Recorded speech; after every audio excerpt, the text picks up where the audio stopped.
Will you guys please put your hands together for Miss Mariah Casey? Grace to be known, fully known, and loved by you. Well, hello everyone. Hi. So, I don't know about you guys, but I'm really excited to be out here. Like, I think I'm more excited. I've channeled everything into being excited, so I'm not nervous. If that makes sense, if I'm shaking, I'm not nervous. I'm just excited. And I've been listening to too much Stephen Furtick. So if I start jumping around or yelling at you guys, you can blame him. But so this all kind of started because I walked in on a Friday night and I walked over to the sign-in booth and I was like, oh, it's a share your heart thing. And I looked at the list and I was like, oh, should I sign in or sign up or do that? And so then Chip walks over and he looks at me and then I looked at Chip and he looked at me. Okay, and so Chip looks back at me and then he's like, you know I'm gonna make you do this, right? And I was like, yeah, I know. And then me being smart, thought I could outsmart Chip. So I wrote my name 7th on the list, so I wouldn't have to go first. Oh. But here I am going first. So, if you guys don't know, my name is Mariah Casey. I'm 17 and a half, and I'm going to be a senior this year at Tesoro, so that's exciting. Yeah! Yep, and then I've been going to this church my entire life. So kind of going back to like when I was talking to Chip, and he was looking at me, and I was looking at him, and I was thinking about what am I gonna like share about? I don't know. But at the same time, I was so excited because I knew if I wrote my name on that list, that means that God's gonna be talking to me, and that means that we're gonna be talking, we're gonna be discussing what I'm gonna be sharing on. So I was really excited to do that because I knew if I said my name, I'm talking to God. So I had been, I got a text from Chip telling me I'm gonna go, and I was like, okay, yeah, Chip, I'll say it. He sent back a GIF, and it was GIF, however you say those, but it was really funny. And then I had been deciding every day, okay, I'm going to talk about this, and then God was like, no, and then I was like, okay, God, I'm going to talk about this, and he was like, no. And so I was on the ride home, I think it was like about Saturday, and I was with my mom, and I was like, okay, Mom, I think I finally figured out what I'm going to talk about, and I told her, and she was like, no, and I was like, okay, well, what do you think? And she's like, well, Ryan, I've been watching over these past few months. She's like, I think you need to talk about growing and pursuing God on your own. So that's what I'm going to be talking about today. Just going to say this is not how to avoid coming to church and how to pursue God on your own. So if that's what you think this sermon is about, the door is over there. But anyway, this is how we're going to start this. So everyone's pursuit in Jesus is going to look different than mine. That doesn't mean that you guys can't have the same pursuit that I did. That just means that there's so many different ways you can pursue Jesus, and this is just the way that I did. So for me, it was finding true satisfaction in God alone. And I was actually I've been reading this book. It has a cool story. If you want to know the story behind it, you can ask me. I'll tell you. But I was reading, God just told me that after I was writing my notes to just stop and read this. So I was like, okay, God. So I started reading a couple pages. I was like, I don't know why you want me to read this. Like, I'm going to read it later today. And he was like, so I just kept reading it, and then I hit this page, and I was like, oh, okay. And so I was like, I have to share this with you guys. So I'm going to read a little bit from this page. Can I put this down for a second? I'm just going to read it to you guys. Okay, so this is what Sadie wrote.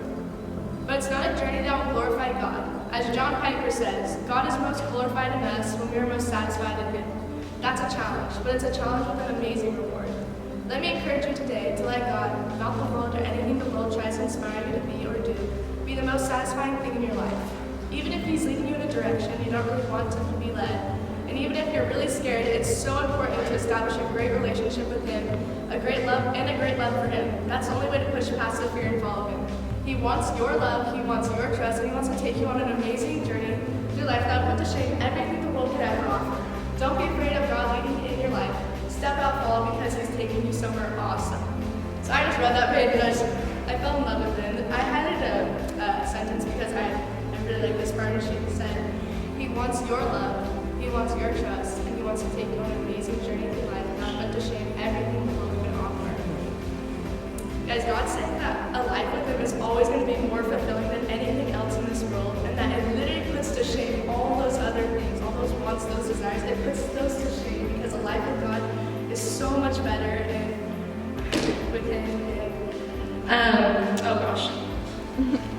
So coming back to my notes.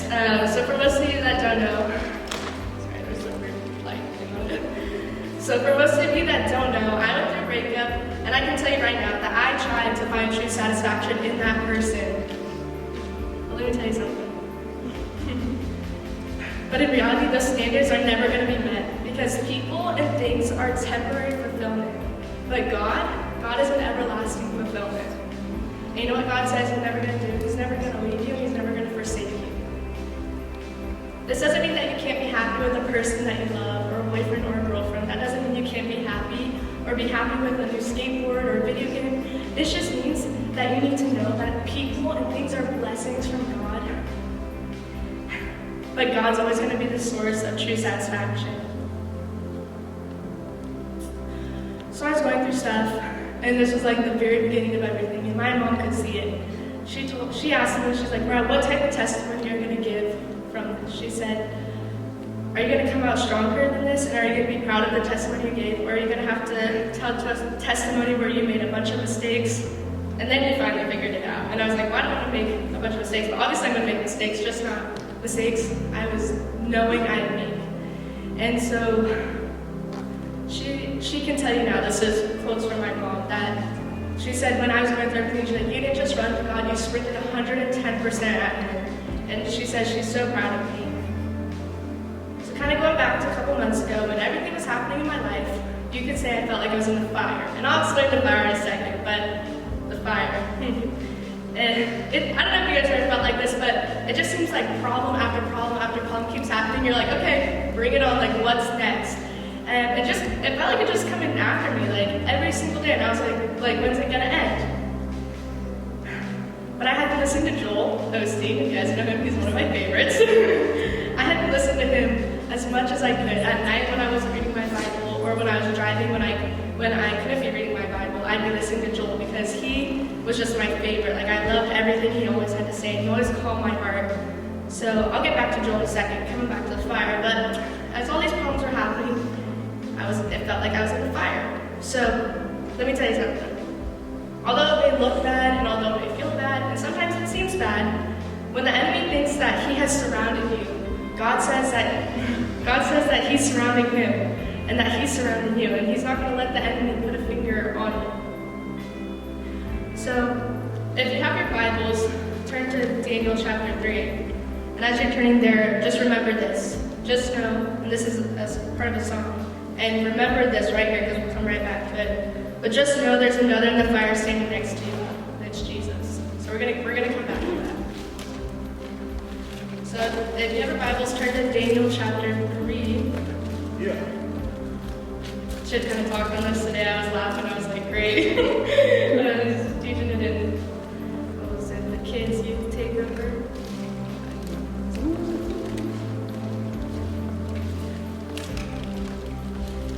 Okay, I'm going to sum this up here. So there's a king, his name's Nebuchadnezzar, he's the king of Babylon. And this king has made a gold image that he wants everyone to bow down and worship. He wants everyone to do this, and if they don't do that, they're going to get thrown into the burning fiery furnace. Everyone say burning fiery furnace. Burning fiery furnace. Yeah, it's a burning fiery furnace, okay? And so there's these three men, Shadrach, Meshach, and Abednego. I guess they say Abednego. Okay. I had to practice that one.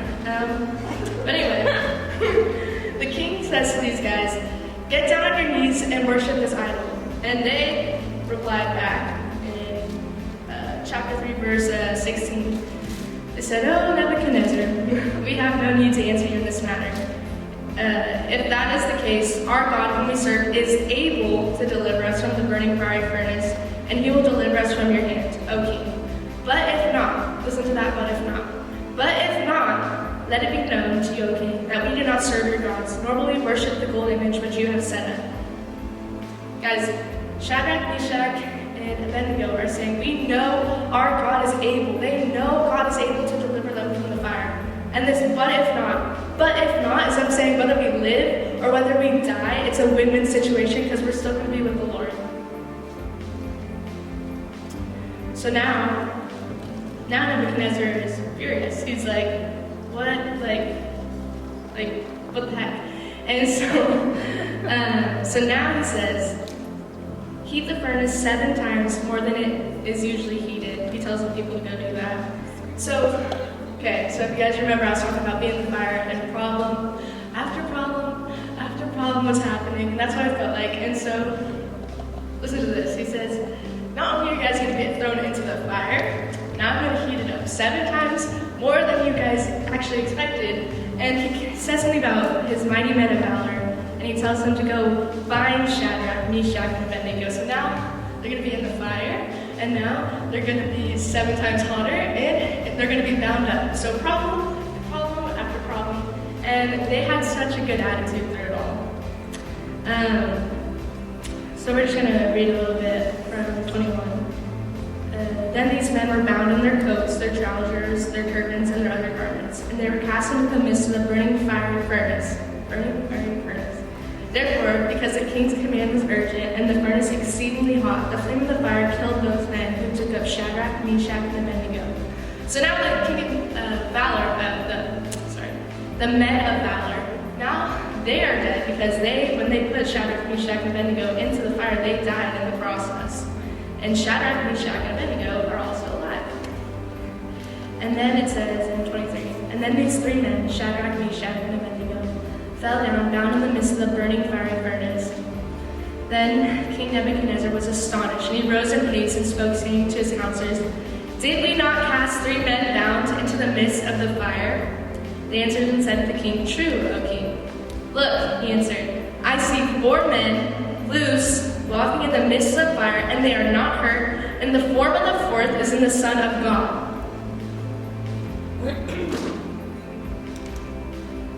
Just know there's another in the fire standing next to you.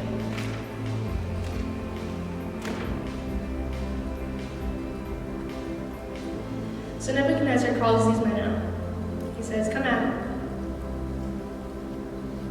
And in verse 27, kind of skipping through it to halfway, it says, the king's counselors gathered together, and they saw these men whose bodies the fire had no power.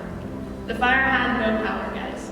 So even though Nebuchadnezzar thought he had surrounded these men, God's saying, I have surrounded you, Nebuchadnezzar, and I've surrounded my people. And it says, not even a hair on their head was singed. And I don't know about you, but I've cut off a piece of my hair before and lit it on fire, and it went like that. So that's pretty awesome.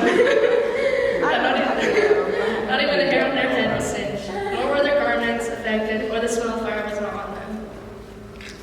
And we're going to get back to this. So as all these things were happening in my life, every day I would say this under my breath. I'd say this so many times a day. And I would say, God, I may not understand my circumstance or the things that have happened, but I know you wouldn't have allowed it if it wasn't for my good.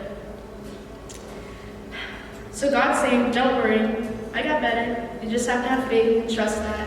And that's building and pursuing a relationship with God. So you gotta have faith to trust God and know He's about to turn your situation around. And that's exactly what He did for these 3 men. Is that they had faith and they trusted God and they knew He would turn His situation around. And that He's gonna give you beauty for those ashes. We'll explain those beauty for those ashes in a sec, but ever notice in your time of harvest where like things start to pop up, little weeds, where things try to shake you and choke out the harvest? Let me tell you something. The enemy wouldn't be fighting you unless he knew God had something amazing in your future. Stay in faith because opposition is a sign of something great coming.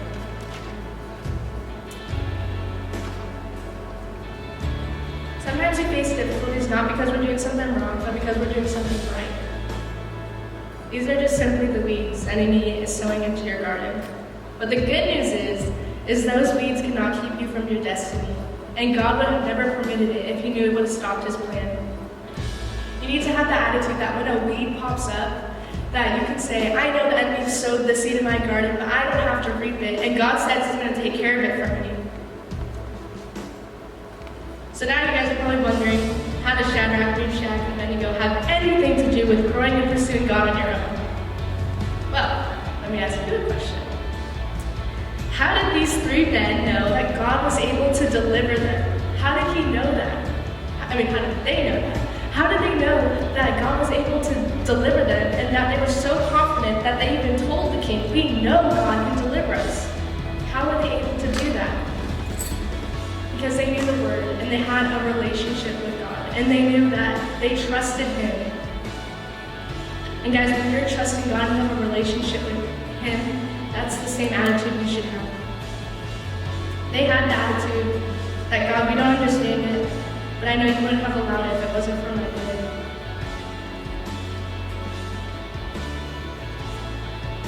I can assure you that nobody wants to be thrown into a fire. But if that didn't happen, this is kind of the beauty for ashes. These 3 men would have never been promoted. And Nebuchadnezzar would have never declared their God, which is our God, as king of all the nation, and that he's the true God, that everyone must serve him now. And that's our God, and he's the true God. And if they would have never been thrown into that fire, none of this would have ever happened. Guys, it took a burning fiery furnace for me to realize I don't want to live a half-pursued relationship with God anymore, where I can come to church and worship, but when I'm home I don't even bother to pick up my Bible or even exercise my faith. I don't want that anymore. And sadly, it did take a burning fiery furnace for me to realize that. Peyton said something in one of her sermons that I always held on to. I never truly understood it, but I always held on to it because it just always, I knew I'd need it someday. But what she said is that it was to treat your relationship with God like a romantic relationship. I always loved that. And I don't know why I always held on to that till now, but let's use an example here. Say you're dating someone, okay? Say you have a boyfriend or a girlfriend. Okay. Say you're dating someone, and you only make time to see that person twice a week. And now this is like relating to me. I come to church Sunday and Friday, okay? Twice a week. So if you're dating this person and you only see them and make time to see them twice a week, what type of foundation do you have in that relationship? You don't have one. And if that's the only time you talk to that person and you don't talk to them anytime outside of that, then that relationship's gonna crumble, because what happens when the storm comes and times of trouble? There's no foundation.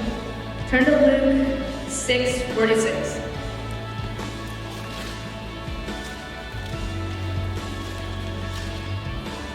And that's trying to say, like, don't you want to build a firm foundation with God? And so 46. But why do you call me Lord, Lord, and do not do the things which I say? Whoever comes to me and hears my saying and does them, I will show you who he is like. He is like a man building a house who dug it deep and laid the foundation on the rock. And when the flood arose, the stream beat vehemently against that house and could not shake it, for it was founded on the rock. Oh, the rock. Okay. You guys know who the rock is? It's God. God's the rock. Don't you want to build your foundation on God, the rock, who's not going to move? He's not going to move in the times of the storm. Guys, when you're reading the Word and spending time in the Word, you're building a foundation. And that relationship is being built on the rock. That's God. It's not going to be moved.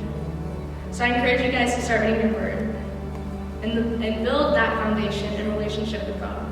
And if you are, that's amazing, because if you notice, day by day, you're feeding your spirit, and you'll notice a change. That's what I'm going to say. But when I started reading my Bible in this time of trouble, when I was in the burning fiery furnace, it wasn't easy, and it was really hard and stuff. And so I'm going to share something with you. I think I shared it with Mark already, but but for me, freshman year, I could not read. I know that sounds crazy, but like I couldn't read a book on my own.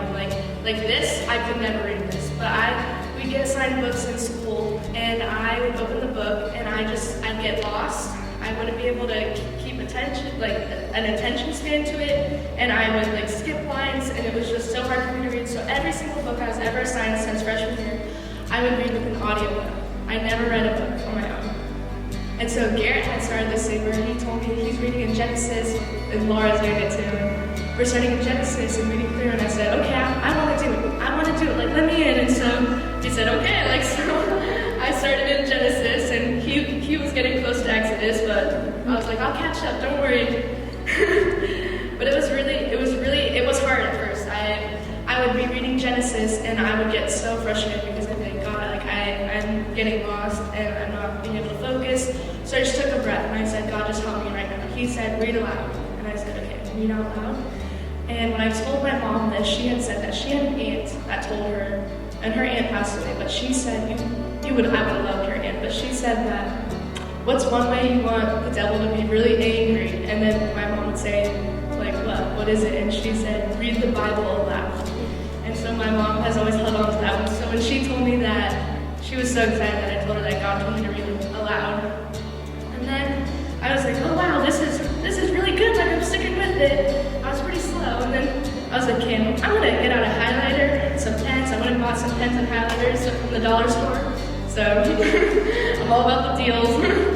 But anyway, I got so excited, and so it was slow. It wasn't easy, it was really, really slow.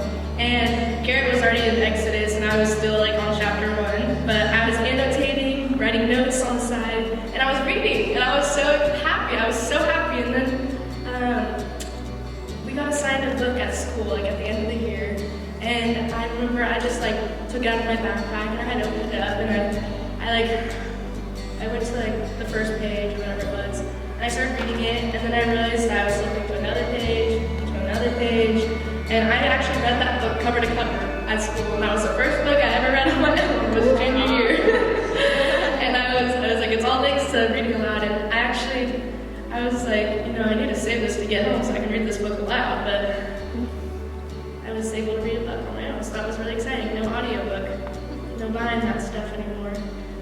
But anyway, so the last thing I can say, if you guys haven't been listening, is that it was hard and it was slow, but it was so worth it, because the more and more that I soaked up the word, the more and more I did this, I craved it, and I was like, I want to know what happens. I already know what happens, but I want to know more about what happens. Kind of like Daniel lines, and we all know he comes out fine, right? But do you really know like the whole story? Like I'm basing still like some of my thoughts off of my child's book from when I was young, the Bible book that would tell you that Daniel went to Ben, and then Lion said, and then now he's saved. And that would be like, that's all I know. I'd be like, okay, that's what I know. But I never really read that, and I never really went into depth about what that story actually was about. And once you start reading the stories, you're just like, wow, I didn't even realize how much more there was to this. So if you're basing stories from your child's book in the Bible, I encourage you to start reading the actual Bible. That has so much more depth to it. So like I was saying, I started listening to Joel a lot. I can show you guys my watch history. I've listened to over 200 sermons of Joel Osteen in the past 2 months. This is not to brag, but to say that when you completely submerge yourself in the Word, and you're exercising it, and you're listening to it, and just completely pursuing God, that you just want more. When I wasn't reading my Bible, that's what I wanted to do. I wanted to be listening to it. I wanted every part of it. I wanted to hear it, I wanted to read it, and I wanted to preach it. So that's all I have for you guys today. I'm fully